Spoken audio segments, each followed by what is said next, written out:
আবারও ওয়েলকাম নতুন একটি ভিডিওতে। আজকে আমি তৈরি করেছি খেজুরের গুড় দিয়ে দুধ পাকন পিঠা। তো প্রথমে আমি ময়দাটাকে সিদ্ধ করে নিব। এজন্যে একটি পাত্রে পানি বসিয়ে দিয়েছি। পানিটা বলক চলে আসলে এখানে দিয়ে দিলাম স্বাদ মতো লবণ, দিয়ে এখন ময়দাটা দিয়ে দিব।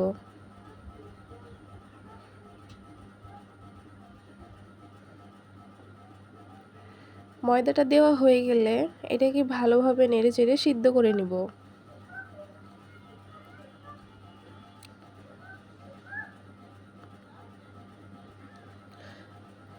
তো দেখুন সিদ্ধ হয়ে গেছে। এখন আমি একটি পাত্রে তুলে নিব। তো দেখুন পাত্রে তোলা হয়ে গেছে। আমি একটি ডো তৈরি করে নিয়েছি।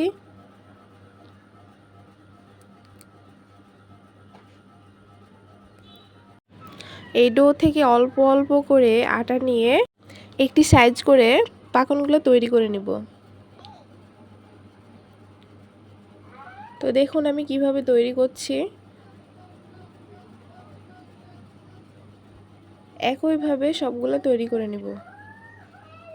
দেখুন সবগুলা তৈরি করা হয়ে গেছে। এর মধ্যে আমি কিছু ডিজাইন করা ফুল ডিজাইন করে নিয়েছি। এখানে একটি কড়াই বসিয়ে নিয়েছি, দিয়ে দিয়েছি পরিমাণ মতো পানি, দিয়ে দিয়েছি 2টা তেজপাতা ও দারচিনি। এখন আমি ফুল করে রাখা এই পাকনগুলো দিয়ে দিব। দিয়ে দিলাম খেজুরের গুড়। ভালোভাবে এটার সাথে মিশিয়ে নিব।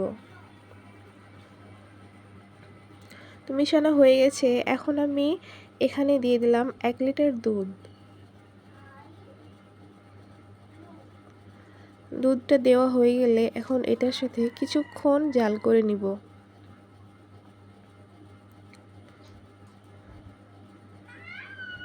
জাল করা হয়ে গেলেই তৈরি হয়ে যাবে এই দুধ পাকন পিঠাটি। তো দেখুন তৈরি হয়ে গেছে। এখন আমি একটি পাত্রে তুলে নিব।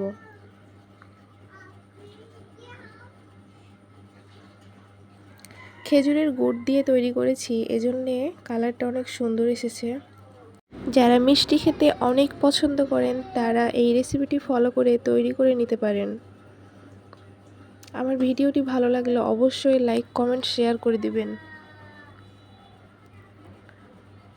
সবাই ভালো থাকবেন। আল্লাহ হাফেজ।